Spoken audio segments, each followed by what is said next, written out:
show for Jeff Stevens. I said that tonight. I was earlier today on my show, Joe Rasso, and I mentioned that. And he's like, "Wait, you have other people produce your show? That's like the hard part. I'd love to have a show." And I was like, "Well, if you have the correct amount of dollars, you can ask anyone to do anything." He's like, "No."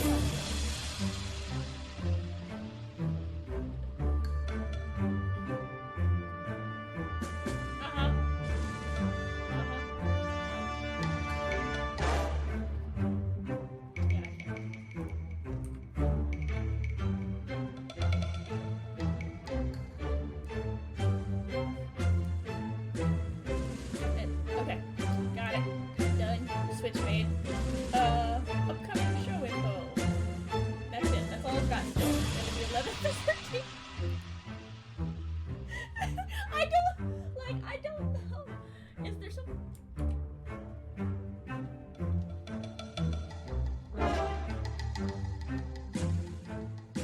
I couldn't think that it would be. Wait, which Everon stuff? The same one we just ran?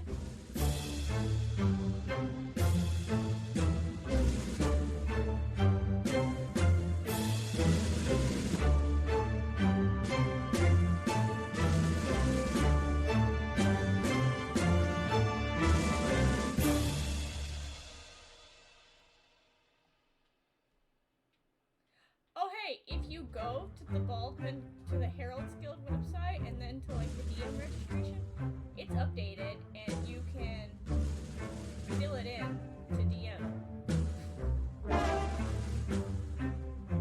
But it does not have the, anyways, you were saying, sorry.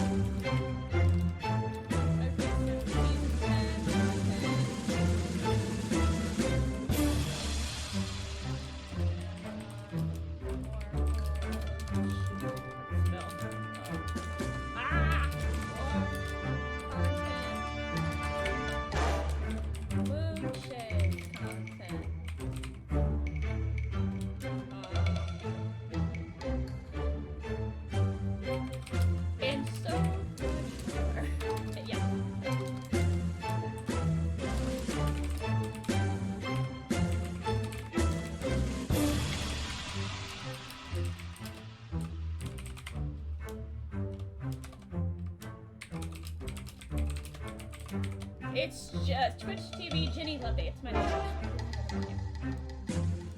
I make it super simple. Try to make it. People are like, how do I find you online? Type my name. It's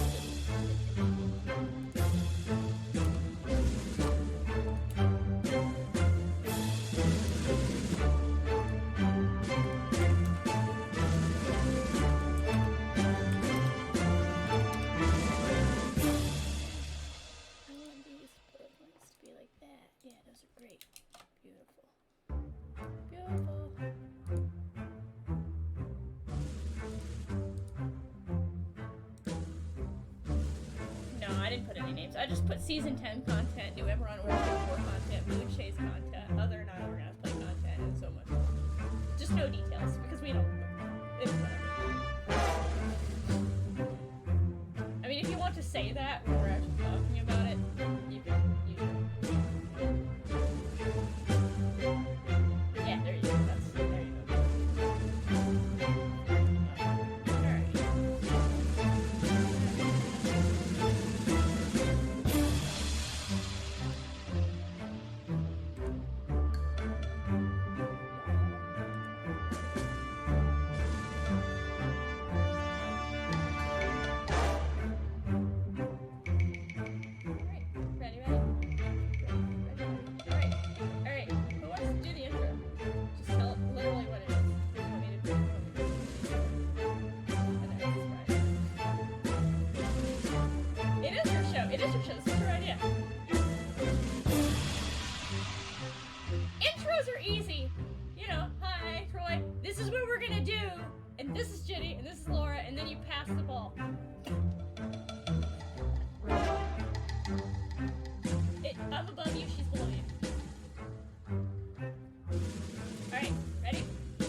So that's my cue to say, take it away. Take it away. Okay. I don't know if your audio was actually on for all of that. But anyways, I'm gonna take it away anyway. So as Troy was saying, Take it away. First episode of Baldman Games HQ. Troy, Laura, and I are super excited to tell you about everything that's gone on so far and give you some updates on what's coming up. So, without further ado, we will take it away. So, first things first, we want to talk about a little bit of a recap. So, as we all know, since this has started, this being the pandemic, the COVID, the Rona, The dark times. since the before, we are now in the, I don't know what we're in now. The now. The era, the era of COVID. The era of COVID. But since the first official BMG virtual show, D&D Live, way back in May, moving on to D&D Celebration in June, and now the first virtual D&D weekend in November, we've managed to consistently. Wow, how am I quiet? Nobody ever says I'm quiet. I'll turn everybody up. Sorry about that, everybody. I can be loud. But we have managed to consistently surpass each previous event every time we have one with player engagement and player satisfaction, and those numbers are based on the surveys that are submitted by the players themselves. After each event, almost 90% of players recommend that their friends come and join them for the next event. They're having so much fun. For the very first virtual D&D weekend, we had hundreds of players join. The event was a resounding success, and that bodes very well for the anticipated continued growth for the program month after month for years and years to come. Because we're going to keep doing this even when we get back to in-person gaming, because we love our new friends all around the world. Yes, we do. That's kind of what I like the most about going to the Baldman shows, is that I get to see friends that I haven't seen in weeks or months.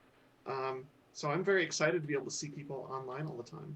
Yeah, it's scratching the itch. Not completely. No.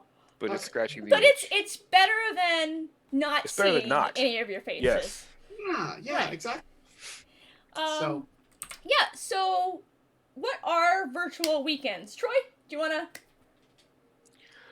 Virtual weekends are a partnership between Baldman Games and Wizards of the Coast.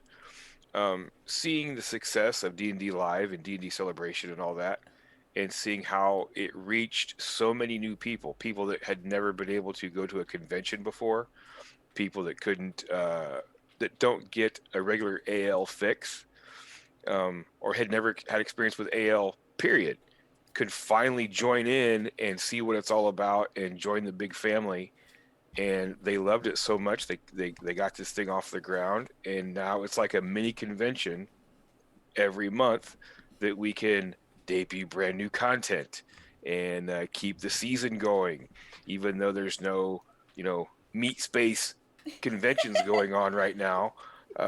It keeps everything rolling, and not only that, but we've got the seasonal content, we've got the historic stuff, we've got the Red Wizard stuff, got adventure Eberron stuff, and DMs are also allowed to play any edition of D&D they want, or not D&D, but we prefer D&D because it's in the name. Yeah. Case in point, Robert Aducci ran some Dark Sun. I'm not surprised at all that Robert Aducci ran Dark Sun. No, not really. I think that's his middle name, Dark Sun. Robert Dark Sun Aducci? That sounds right. Yeah, it should. If not, it should be. Yeah, that sounds right.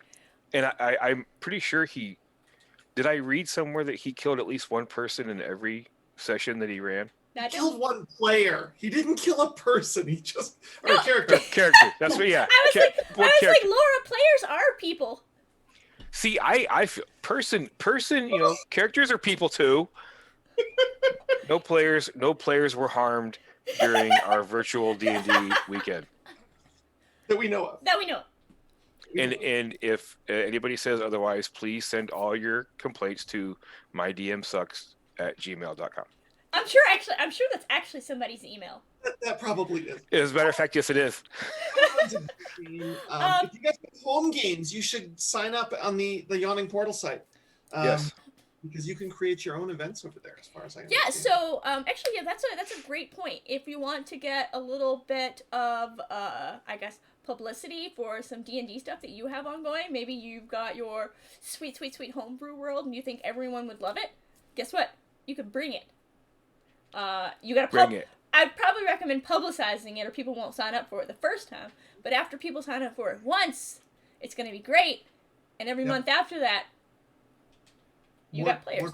Yeah, so, and if you sign up to run games, you get paid, because each adventure costs for players to sit down. For a 4-hour adventure, they pay $15. For a 2-hour adventure, they pay $8. And a learn-to-play adventure, which is also 2 hours, is only $4 because you're kind of learning the ropes of how to do D&D as you go, so it's a little bit more laid back.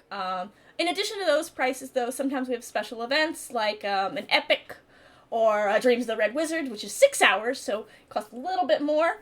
Or special things like a trilogy that you play all together. You get your one group that you really love and your one DM that you're not going to get sick of seeing their face, and you all play together all weekend long. And, that costs a little bit more. I think those are going for $50, but you know what you're getting there, right? And so when you're signing up on the Yawning Portal, be sure to look carefully at what you're purchasing. Although Dave's pretty great at making refunds and exchanges, as long as you contact him and let him know, oh man, oops, I made a boo-boo. This is what I meant to get. So you can find more information in general about the virtual weekends on the Baldman Games website. That's baldmangames.com/virtual-dd-weekends. And then sign-ups for them are on the Yawning Portal website on D&D, which is yawningportal.dnd.wizards.com. Right. And so, speaking of some of the content that we have, we're going to do a little Meet the Author session. And this one's actually super easy because we've already got her here. So, Laura, why don't you take it away and tell everyone about what you wrote that we've been running? Hi, everybody. Yeah. Oh, my gosh. It was so much fun. So we started doing this, I don't know, back in February, putting these stories together. And I got to work with some amazing authors. We had Paige Leitman, and I think that we're going to get the GM Tim to come out and talk to us next time around. And Justice Armand, some wonderful people that we got to craft the story together. And that was something that is... It was really important to us that we have a story that flows from one adventure to the other. So mine is DDAL 10-2 Gnashing Teeth. And it's set, guess what, in the Spine of the World Mountains, up where it's very icy cold. Do we have some theme video to show, or not video, but some? We've got some visuals here. First one's up. Oh, wonderful! So the whole adventure starts out after you've been wandering around in the mountains, trying to find someplace to like a safe haven. And these lovely Goliaths, the Thunglakalaka tribe, take you into Wormdoom Crag. So this is like my impression of Wormdoom Crag. That you kind of find there's this giant corpse in front of it that you'll hear about, and then you get to go into the mountain and meet these wonderful, lovely Goliaths. And guess what? They have things for you to do, and hijinks ensue. So there's walking through the woods. In the dark, trying to find a missing goat. Goat is... Which is always fun to do. Oh, man. It's always fun. That has been my favorite part of running this one. I loved the goats. And then you have to go hunting to look for a missing Goliath. And again, hijinks ensue. So the whole world, I tried to do this nice balance of fun and then scary, and then more fun, and then more scary. And I'm hoping to get this kind of roller coaster effect where there's a little bit of levity, and then, oh my God, I'm back down into where it's dangerous again. And then back up to something fun, and then, oh, more. And then the final battle, what do you think? Jenny, you've run it once. Is the final battle? The final battle is super fun. It's pitch dark outside. Yes. And I don't know how many spoilers you want me to give. A little bit of spoiler, and You give a little.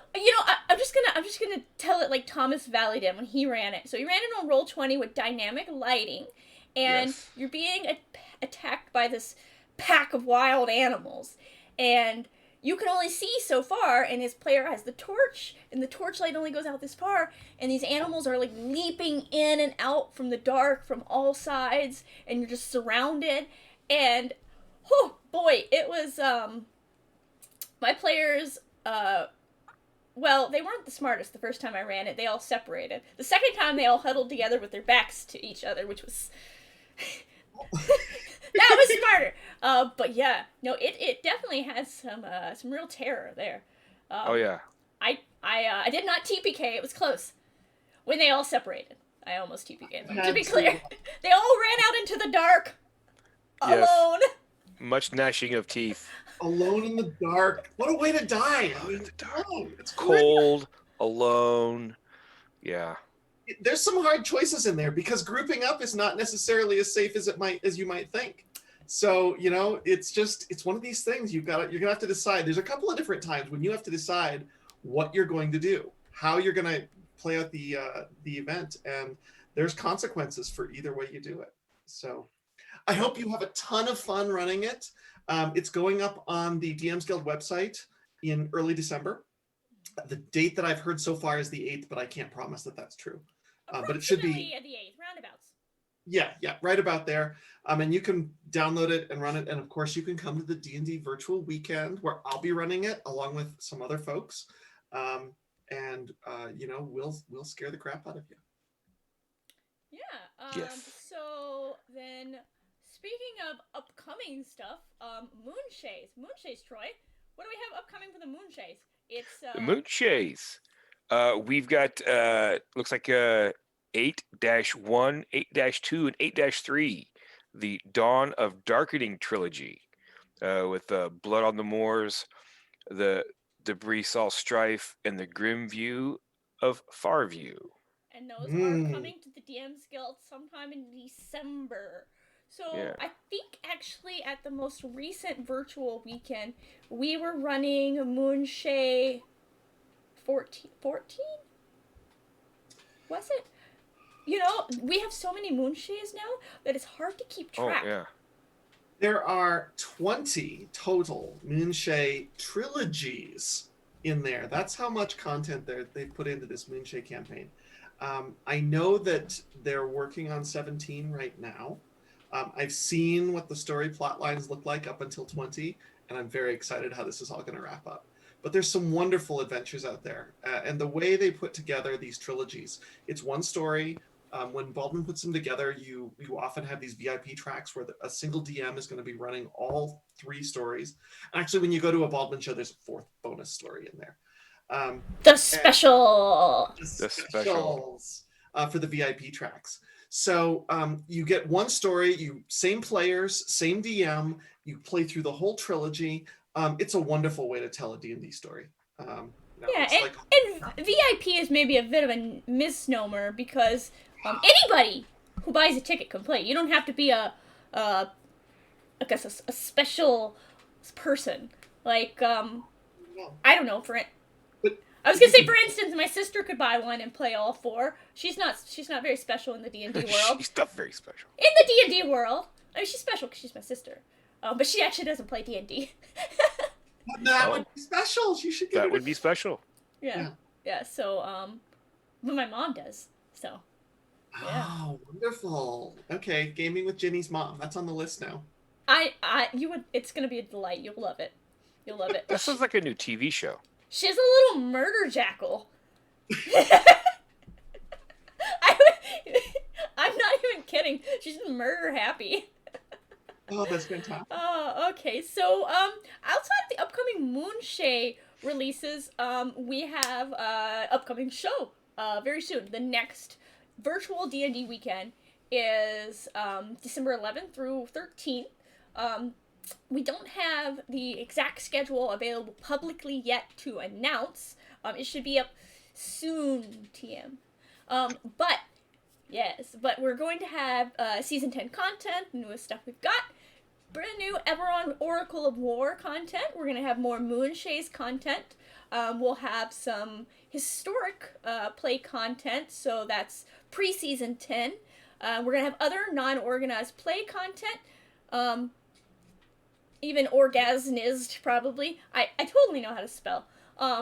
Maybe some more Dark Sun or, whatever somebody wants to sign up. If you want to see, I don't know, Will there be a Dream of the Red Wizards? Dream of the Red Wizards. Pretty sure there's going to be more Dreams of the Red Wizards. There was this time. But so much more content. And, no matter what you're playing, we're going to have a very fun event. So we have a lively server. You can just hang out with your friends. You can get on the video chat and see their faces. You can make new friends. We've got, on our Baldman Games player server, we've even got little video hangouts that represent the bars that we like to hang out when we're in our meat space conventions. So you can come hang out at the bar with us after the show. That's right. Drinks not required. You can bring your own. It's bring your own bottle, but bring your own bottle of whatever it is, even if it's water. That's right. That is right. But behind me, so. We are super excited for everything that we've done so far, and how amazing our players, our DMs, and Dave, oh my god, blessed Dave, has been putting all this together and making it the success that it is. And I don't know, I for one can't wait to see where we go from here, and what new DMs we get. That's what I'm always excited for. More new DMs. Yeah. New DMs are wonderful. I bringing new people in, bringing new players in. New players, yeah. I want to run for another table of all Europeans. I did that for Celebration, and I was like, they were all Croatia. They were wonderful sports. It was the middle of the night for them and the early morning for me, and we had a blast. So people from all over the world. So I have a question for the two of you, since you guys have both been running shows here. What is it about online that's different, better, worse? What do you think? Yeah, so I'll answer the question, but anybody from the chat too, if you have any questions, feel free to chime in. That's what we're here for. So for me, running online, it's different in that it gives me a chance to, when I DM in person, I'm not really a props person. Mm-hmm. So it gives me a chance to do a little bit more of the props, in that I don't necessarily do like the dynamic lighting and all of that fancy maps, because that requires me to learn like a lot of macros and stuff, but I put a lot of pictures there, like reference pictures, so like you know exactly what this place feels like. Sometimes I get fancy and put music, but most of the time I forget about music and how great it is. But you always get tons of pictures, so like like we just had when you went through yours, so you know the ambiance of what you're at. And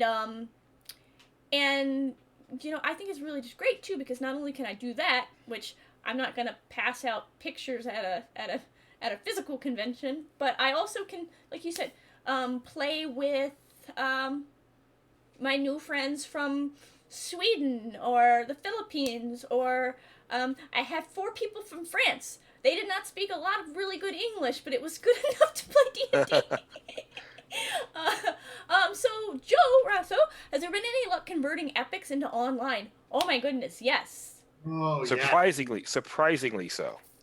So we've run several epics online now, but we have done the 10-00, the Knucklehead Rally epic online several times, as well as the Eberron. The Eberron one has been run online. The next season 10 epic, 10-01, will also be ran online when that releases. So, I don't think we have a date on that yet. I haven't seen one, no. Soon. TM, yes. Soon. The Knighthood Rally was so much fun. We ran it 3 times during Celebration. Yes. And I got to do color commentary for the Trout Rally, and I had a blast with it. I really did. I ran it all 3 times, and oh boy, that was an experience. Because it wasn't just 3 times; it was 3 times back to back. Back to back to back. Right. Yes. But the Epic worked really well. I mean, we've got a great staff behind the scenes that coordinates all of that. I think we had, for the Knucklehead Rally, we had probably 7 or 8 people sitting in HQ chat, making sure that we were coordinating between the tables. We were pulling people back and forth inside Discord channels so that they could talk, deliver an update, and then go back to their table. It all works really, really well. It does. It had the chaotic feel of an in-person Epic. Of an in-person but epic of that scale, it certainly did. Like the breakout rooms, and then yes. I really like the Twitch channel for the big announcements for everyone. Oh yeah. I thought that was really well done. I'm not gonna lie, Laura, I had to turn your commentary off because I couldn't listen to you and carry on with the game. My work here is done. My work is done. It was good. I just needed to mute you so my players could focus. They were like, what was that fish? Is it bigger than ours? they wanted to know more about the fish than what I was saying. It's like, Krishna did a wonderful job on that video Twitch stream, and I would love to see more of that when we do Epics again. Yeah. I think it was a great way to do it, and I tell that we're putting together a plan to do something similar for A Drop in the Ocean, which is the Baldman epic for Moonshae. There are 2 so far. The one that caps off the whole series. Well, that's 20. Oh. So there's one that's like a mid-story where you go and rescue an important person from a bunch of giants and then have to flee for your lives. And then there's another one that takes place going back to that Isle of Giants. So I've done both of them. We did one of them online. It was a whole bunch of fun for the Baldman event. And, we'll be doing more of that with these D&D virtual weekends. I know. Yeah. I am definitely looking forward to seeing how the next epic shakes out online. I think everyone's going to have fun with it. What? Don't give me that look. It's going to be good. Yeah. So, Troy, Laura, do you have anything else that you want to add? Because I think that's actually all the content that we had prepped for this go around. If anybody has any questions specifically that they want answered on next month's, we're going to do this every month, the Sunday after the virtual weekend wraps. So next month, that will put it on the 20th. 11 through 13, so 20th. Yeah, I can do calendar math. But yeah, Troy, Laura? The only thing I have is, if you, with all the craziness going on out in the world, if you haven't gamed online yet, if you're just a little, not too sure how that works, if it's for you, the D&D virtual weekend is definitely your place to go to jump on to see if you like it. We have different styles of play still.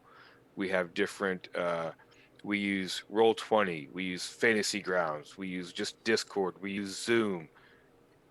There's a flavor out there for anybody. Jump on. The prices are very reasonable. The DMs are all top notch. The games are fun. Give it a shot. You're gonna get hooked, and then you'll be one of us. Yeah, and especially if you've never really played D&D, or you've only played it a little bit and you don't feel like you have a firm grasp on the mechanics. That's the one thing that I will say the Baldman Games DMs excel at is being able to take a new player and be like, it's fine, we don't have any problems, this is going to be good, we're going to walk you through it, and we're all going to have fun together. Because exactly. That's what we do, convention after convention. New people sit at your table and you're like, it's fine, you're one of us now. Yes. That Moonshae introductory adventure, I think I've run 32 times. 32 nice. times. Let's see, have I run anything 32 times aside from Horde of the Dragon Queen? I feel like I deserve to run that 32 times just because I had a table of all kids. But those can be sometimes the best games. I ran a table of 8th graders at the last Winter Fantasy, and we had a ball. Oh, they were great, but boy, was I tired. Yes, there's that. Oh, yeah. Alrighty. Well, so I think that is going to be it for this first inaugural edition of the Baldman HQ. Thanks so much for tuning in. We'll be back next month with more updates, more information, and answer any questions that you have. Yeah. Yeah, this is fun. All right. Good night, everyone. Have a Good good night. game, everybody.